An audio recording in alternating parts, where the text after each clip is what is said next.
নদিয়ার ঘরের শিল্পীর হাতেই সেজে উঠছে অযোধ্যা। এটা কি জানেন আপনি?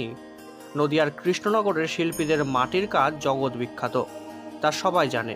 কিন্তু সেই জগৎ বিখ্যাত শিল্পীদের মধ্যে একজনই দায়িত্ব পেয়েছেন অযোধ্যার রাম মন্দিরের মূল প্রবেশপথ ধর্মপথ সাজিয়ে তোলার কাজ। কৃষ্ণনগরের টেরাকোটা শিল্পী বিশ্বজিৎ মজুমদার তিনি বরাত পেয়েছেন ধর্মপথ সাজিয়ে তোলার। শিল্পী জানান তিনি এই কাজ করতে পেরে যথেষ্ট গর্বিত। শুধু উনি নন, তার সাথে গর্বিত গোটা কৃষ্ণনগর। শিল্পী জানান 10 ফুট থেকে 20 ফুট বিভিন্ন টেরাকোটার ডিজাইন করে তা পাঠানো হচ্ছে অযোধ্যায়, আর সেখানেই উদ্বোধনের আগে হাফ এবং পরে বাকি পথ এই টেরাকোটার ডিজাইন দিয়ে সাজানো হবে।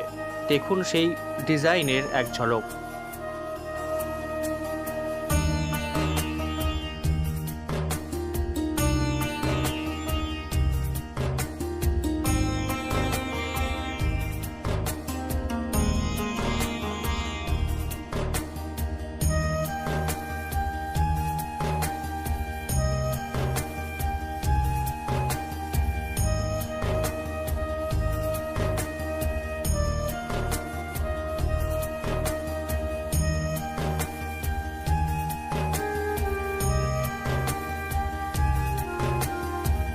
কিরকম লাগছে আপনার বা কীভাবে? আমি বিশ্বজিৎ মজুমদার, আমি একজন টেরাকোটা আর্টিস্ট।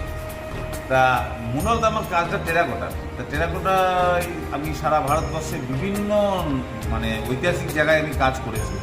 এর আগেও আমি 15 বছর আগে অযোধ্যায় কাজ করেছি। এছাড়া কুরুক্ষেত্রে বিভিন্ন মন্দিরে, বিশেষ দিল্লি শেয়ার পার্ক কালী মন্দির, বিভিন্ন জায়গায় গঙ্গাসাগর, বড় বড় জায়গায় আমি কাজ করেছি।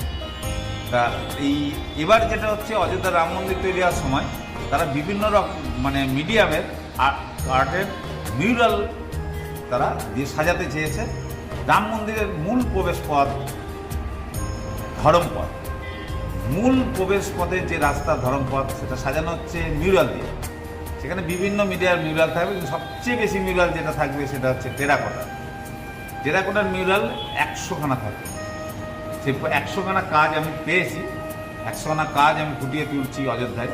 তার মধ্যে 50টি উদ্বোধনের আগে লাগিয়ে ফেলা হবে, 50টি উদ্বোধনের পরে।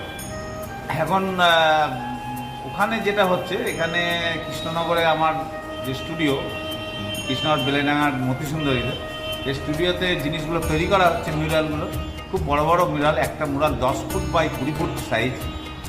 তারপরে এই মিউরালগুলো পোড়ানো হচ্ছে, তারপর ওখানে চলে পাঠানো হচ্ছে। ওখানে গিয়ে সেটা দেয়ালে সেটিং করা হচ্ছে, তারপরে কালার করা হচ্ছে, এবং ওখানে সেজে উঠছে অযোধ্যার মূল প্রবেশপথ ধরমপথ। এবং ওখানে আমার কাজ করাটা এরকম একটা ঐতিহাসিক নগরীতে, অযোধ্যার নগরী বলা হয়, কারণ রামায়ণে অযোধ্যার নগরী কথাটা ছিল। অযোধ্যার নগরীতে আমার কাজটি যে ফুটে উঠছে, এই জন্য রীতিমতো আমি গর্ববোধ করছি, আমার ভালো লাগছে। এবং বিষয়বস্তুটা সত্যিই আমার কাছে বেশ গর্বের, আমার সহকর্মীদের কাছে গর্বের, আমার পরিবারের কাছে গর্বের, কৃষ্ণনগরবাসীর কাছে গর্বের। কারণ এটা আমি কৃষ্ণনগরের একজন শিল্পীর কাজ যে ওখানে বসছে, এটাও আমি সবাইকে ধন্যবাদও জ্ঞাপন করছি। কৃষ্ণনগরে তো বেশিরভাগই পাল ঘূর্ণি, পুতুলপট্টি, ওখানে পালেদের ইয়েটাই সবসময় ভেসে ওঠে। না, আপনি যে পাল তো নয়, আপনি মজুমদার বললেন প্রথমে, সেটা কি করে? আমি বিশ্বজিৎ মজুমদার, পাল নই। পাল যে সে মাটির কাজ করতে পারবে তা নয়। অনেক পালই মাটির কাজ করে না, আবার অনেক অন্যান্য পাল যে আমাদের কৃষ্ণের যে ধারণাটা, যে তারা তো পুতুল বা কিছু, কিন্তু আমার পুতুল বা ঠাকুর তৈরি এই যে বিষয়টা নয়, আমারটা হচ্ছে টেরাকোটা মুরাল। এটাতেই আমি আগাগোড়াই স্পেশালিস্ট, এবং ভারতবর্ষে খুব বড় বড় টেরাকোটা মিউরাল আমি বানিয়েছি বিভিন্ন জায়গায়। আপনি এটা ইয়ে করলেন কোথা থেকে, শিখলেন কোথা থেকে? এটা আমি মূলত শিখেছি নিজেই। শেখার পর আমি 2 জায়গায় ট্রেনিং নিই। আগে ছিল গভর্নমেন্টের যেটা MSME, আগে ছিল সেটা SISI থেকে আমার 2টো ট্রেনিং নিতে হয়েছে। তার মধ্যে একটা ট্রেনিং হচ্ছে ব্রাশ অ্যান্ড বেল মেটাল, আর একটা হচ্ছে সেরামিক্স। SISI থেকে, যেটা আগে পূর্বের নাম ছিল গভর্নমেন্টের, ওটা SISI, এখন যেটাকে MSME বলা, MSME ট্রেনিং নেওয়া আছে।